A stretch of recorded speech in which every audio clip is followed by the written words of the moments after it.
Gabby, welcome. This is your first All-Star. What are some of the emotions that come with your first All-Star appearance? Just excited, man. Just excited to be here, to see everyone together, trying to be present and just take every moment in. What are you most looking forward to this weekend? Just kind of mingling, I guess, just talking to everyone and seeing everyone here, being together, being at the parties and all that stuff. I think it's really cool to have all of us in one place. You got pretty emotional after that one game, talking about like your connection to the fan base and helping you get to where you are today. Can you kind of describe your connection to this organization and fan base of Seattle? Yeah, Seattle's fan base has really stuck with me through a lot, through some half seasons, some times where I wasn't able to be there, and they've stuck with us through some pretty tough losses as well. And the thing I love about our fans is that they love us just as hard through the wins and the losses. So they've allowed Seattle to feel like home for me, and I think that's why I got a little bit emotional, because I know that I wouldn't be an All-Star without them. You're having an extraordinary career season right now, and you've been more aggressive offensively. Was that part of the conversation also with Coach Quinn? And then what was that planning kind of like, and how are you feeling about this season so far? Yeah, obviously our team looks a lot different than it has in the last couple of years, so there's a big there was room for someone else to need to step up in kind of the offensive role. So that was one thing that Noe really pushed me in this year and kind of needed from me. So just taking on a lot more responsibilities this year. In college, did you ever think you'd be the kind of person to start a league? No. Even yesterday in our CBA meeting, I was talking to her and I was just like, I can't believe how much you've grown in just your public speaking and just everything. And I just feel so proud of her, just watching the way that she's grown as a woman, just so intelligent and so brave. So I'm really, really proud of her. What was she like in college? Was she a lot more quiet and just not as outspoken? Yeah, definitely not as outspoken. Things didn't really sway her one way or the other as far as kind of issues did, and now to kind of see her really taking a stance on things is really cool. She just kind of was always go with the flow, stay quieter, and hated public speaking. And now just seeing her, I asked her, I was like, you look like you kind of are okay with it. She's like, I've honestly just had to do it so much that I'm, just gotten better at it. So yeah, just really proud of her. You've been outspoken about the league's prioritization role. Is that something you're personally pushing for in terms of the CBA or considering the season and ahead of next year as well? Yeah, especially, I think now it's becoming more and more prevalent, the prioritization role, because especially being in that CBA meeting yesterday, it's very clear that the league wants to push away all other leagues without still paying us more than those leagues pay us. Again, it would make sense if they were paying us more here, but it still isn't the case even with the new proposals, and it's very clear now that they want to push Unrivaled out, push AU out. They want to do it as much as possible. So I think now more than ever, it's really important to push against these kinds of issues. Thank you. What's it been like to have NECA and Skylar's teammates? I know you went to Stanford camps for NECA. But what's it like to kind of be their teammates? How have they helped you grow this year to having the career season that you're having? It was actually kind of a weird moment when I was named All-Star and everything, because I had just a full circle kind of thing in my head. And I was just like, oh my gosh, I did used to go to NECA's camps. I forgot about that. And then I was looking pictures of me in high school. I did have the headband, and I was like, wow, I forgot how much I used to look up to these guys, and now I'm sharing spaces with them, and they've just been two amazing teammates and friends and people to me since they've joined the Storm, and just really lucky to just have them in my life, honestly. What do you think has led to the popularity and the success of basketball in France? It's growing. It's amazing and beautiful to see how it's growing in France, and I think having the Paris Olympics helped a lot and showed us that we could really be a powerhouse in the sport. And I hope that there's a lot of young kids that watched it. I know that there were a lot of young kids that watched it and were inspired by it, young girls and boys. So excited to see, we're having Wembenyana, Risa Shea, #1 picks. That's insane. Seeing a lot more women come over to the WNBA side, seeing our federation have to adjust to it as well. And just really, really proud of the growth in French basketball. Gabby, player safety has been something that's been in the news a lot in the past year or so. For you, how would you evaluate the state of player safety in the W? In what sense? However you want to on the interpret court, that. off the court? Both. Your on-court experience, your off-court experience. Just how are you thinking about that? And how safe do you feel, I guess? we've definitely revved up the security in the past couple years, so I'm really happy to see it kind of making ourselves a bit less accessible, I guess, to kind of anyone without kind of a watching eye over, especially even just like walking back from a game, walking back to the hotel after things, just making sure that we always have someone with us. So that I have felt better, and then we've had Drew now, our security guy, for 3 years, and he's just an awesome person too. So it's nice to have someone that you trust as well, and that you can like talk to and feel comfortable about things. Because there are a lot of things in our lives that are not meant to be accessible, that are, and so to have someone always next to you does feel good. You mentioned that inaccessible, like how it's a good thing that you're becoming less accessible. I think one of the hallmarks of the W and over the course of its history is that it is fairly accessible. And so how do you balance what you need to feel safe, and the boundaries that you need to set for yourself, with wanting to still grow the game and really interact with those fans in a way that makes them feel good? I think it's just most important about what kind of spaces that we're in. There are certain spaces where I think it's okay and that you do feel safe. And then there's other spaces where it is a bit unpredictable, and sometimes maybe like it could be our private life, and someone could be around that you don't really want. They're strangers too at the end of the day, and even if they feel that they know us, sometimes I think we have to remind ourselves that like we do have separate lives that you guys don't see on the court.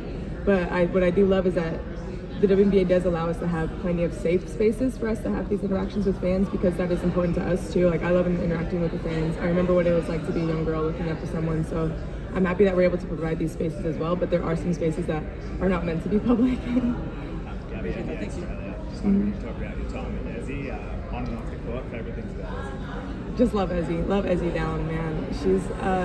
She's just always been so steady. She's so composed, so poised for her age, and always so composed. And I think just watching her grow as like a woman as well and a person has been awesome, because I mean she's only, her and I have only been on the team for 4 years now. We're the only two who have been here since 2022 at least. She's been here even longer, obviously.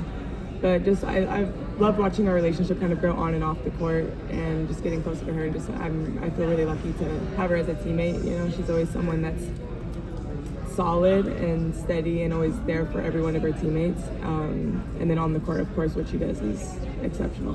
And you're obviously familiar with the Opals, Australian basketball, lots of great matchups over the years. Can you speak about the growth of both Australian and French basketball as two powerhouses? Yeah, we always know it's going to be a fun game whenever we play Australia. And I think, they've obviously having a WNBA coach, WNBA champion coach, I think it has allowed them to grow their game a lot too. They send a lot of players over here to the WNBA as well, but they also have a great domestic league. And so I think that's why you see so much success, because they do have a good balance. And I think we're starting to see a bit of the same in France. We used to not want to let our players leave the domestic league, but now they're a lot more open to it, and I think it's trending in the right way. How has playing for France kind of helped your growth these last few years? Yeah, it's forced me to be put into very high pressurized moments. I think, there is no more pressure than like playing for your country, and most of these games are win or lose all kind of thing. So it's allowed me to learn how to stay calm in these big moments, learn how to be productive in these big moments, take on responsibilities maybe when others aren't ready for it. So I think that's allowed my game to grow a lot. Gabby, especially with your ties overseas, is prioritization a bigger deal to you now, even than salaries, or are they inexplicably tied? Well, right now it's different for me because I'm playing in Turkey, which tends to adjust a bit better to the WNBA's schedule. As far as, and it's also just like I've kind of made the conscious decision to be in Seattle as well. But honestly, I think prioritization is not going a step in the right direction as far as I just answered this question that in the CBA meeting, it's very clear that they just want to remove all, other leagues, not remove them, but bar us from them without paying us more than these leagues pay us. So I think, the goal is ultimately to play one season a year. I just think there's a little bit of delusion in the W to think that we will all, we're getting paid more in the in the W for it as well. Do you have an ideal length of season? Just ideal, like how long a W season would last if that were your only job. Do you have a length of games that you think would be? Obviously where we are now versus where we would be at that point. Personally, I think if we're going to be adding all of these expansion teams very quickly, which is great, it means the game is growing, but at the same time, I hope we're doing it in a responsible way, because already you can see that there's, how many All-Stars do we not have here just because of like kind of little injuries that they're having, and it has been a very, very taxing season, these 3-4 games a week. And we don't even have back-to-backs. I can't imagine how the other teams are feeling having back-to-backs. So I don't think we're going to be able to play everyone 3 or 4 times. If the league does decide to expand this way without lengthening the season in the proper time frame. So yeah, I think it's just about the games per week. That's the problem. It's not necessarily the length of the season. Thank you. Great. How is it clear that the WNBA does not want to support players playing in on rival, playing in playing overseas? Can you expand on that? Well, I think these leagues pay us more. That's obviously why they don't want us in these leagues. And you can see that the league is trying to push the season, that I think it's on purpose to counteract with these other leagues, as well as creating rules like prioritization. Besides the number of games per week, what other challenges do you see? I mean, like, going from 12 to 18 teams is huge. 50% of the players, 50%. Everything. Like, what other challenges do you see in that? Yeah, well, I mean, right now we're playing, sometimes you're playing games with the active roster of 8 or 9, which has been a bit miserable for all of us. Can't even properly practice.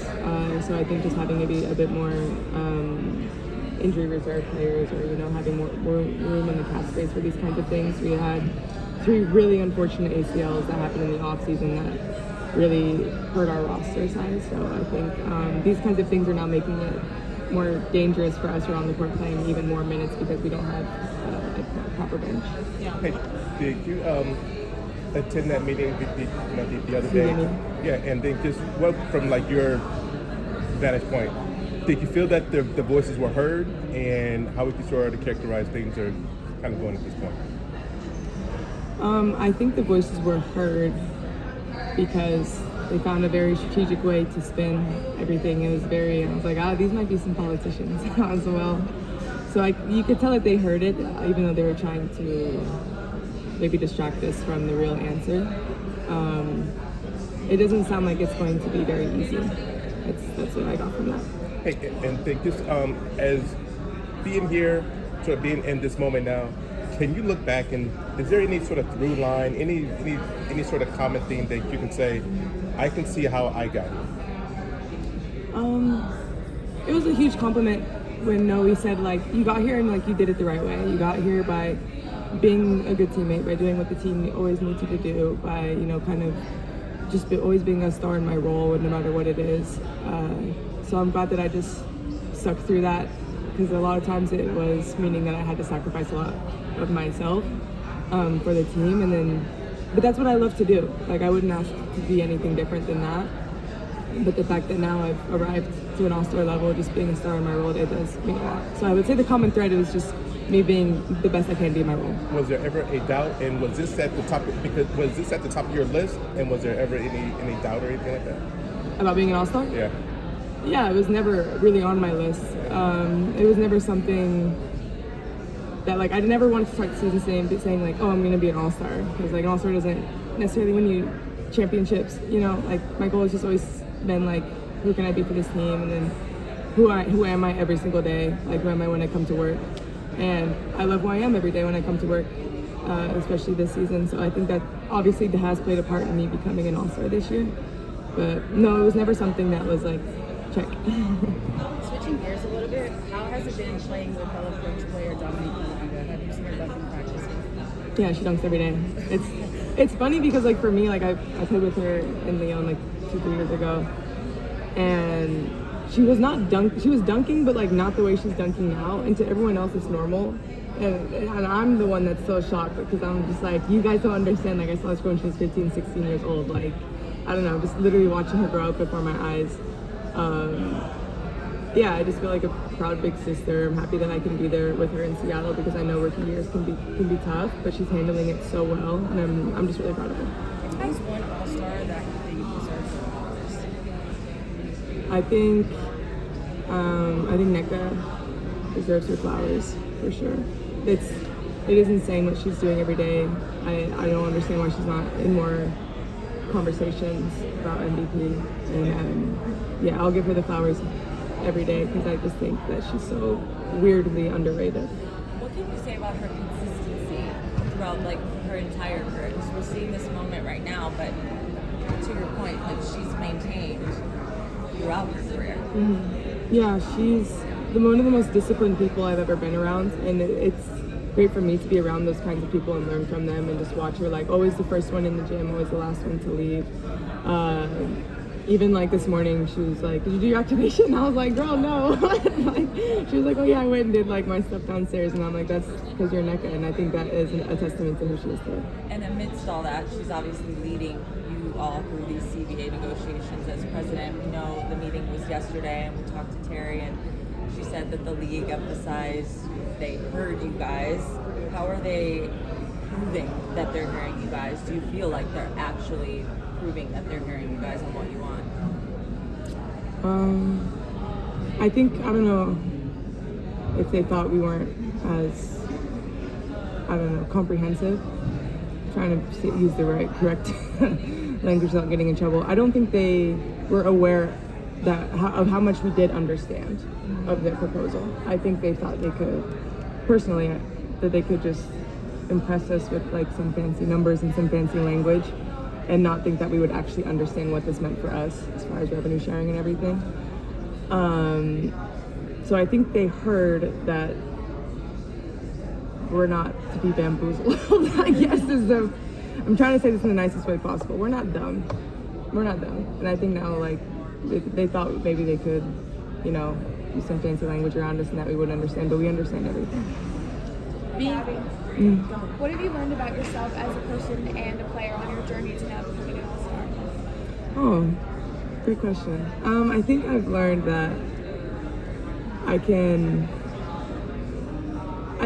that just like being a good person, being a good teammate will get you really, really far, honestly. Just like who you are to the people in your circle is the most important. I think I always worried a bit, especially when I was younger, I worried a bit too much about like what people from the outside were thinking or personal opinions, but I learned the more that I can just be authentic in myself and authentic in my relationships, the better teammate and basketball player I'll be. With all this being in Indy, there's a lot of conversation obviously around Caitlin and you being on her team. What's that been like for you, just being attached to her when it's in her hometown? I mean, I don't know. I just got here, and we haven't done anything together yet, so I'm looking forward to that maybe during the practice, like seeing what it's like. But it is really cool just seeing like, just kind of what Indiana basketball has turned into, especially like on the women's side. I know the Pacers have always been here, but it has been really fun seeing the city, like seeing the airport, like decked out. So just a testament to the growth in the game and like what she's brought to the city. So just really cool to like actually see it in fruition. You know. Time for one more question. Can I just ask how your experience in the W has changed over these last couple of years? You've just been so historic, the attendance, the viewership, all of that. You know, obviously some of it's Caitlin, but a lot of it's not. And like, how has your experience of being a player changed in that time? I mean, I've just kind of been a fan for a while, just because of my like half seasons that I've been doing. But just seeing the growth of women's basketball kind of everywhere has just been huge, and I think like just seeing what NILs have done as well for marketing players and everything, I think that's played a huge part into it, of now having that pipeline into the league. But I think it just goes to show all we needed was just the visibility. Yeah. That was it. And I think the proof is in the NILs, and I think the proof is in like the Pages and the Caitlins and the Jujus getting these huge deals. All you had to do was just make it visible, and people would eat it up. And how have you experienced that change day to day? I don't know, I just hope. Yeah, fair enough. Thank you. Thank you. Thank you.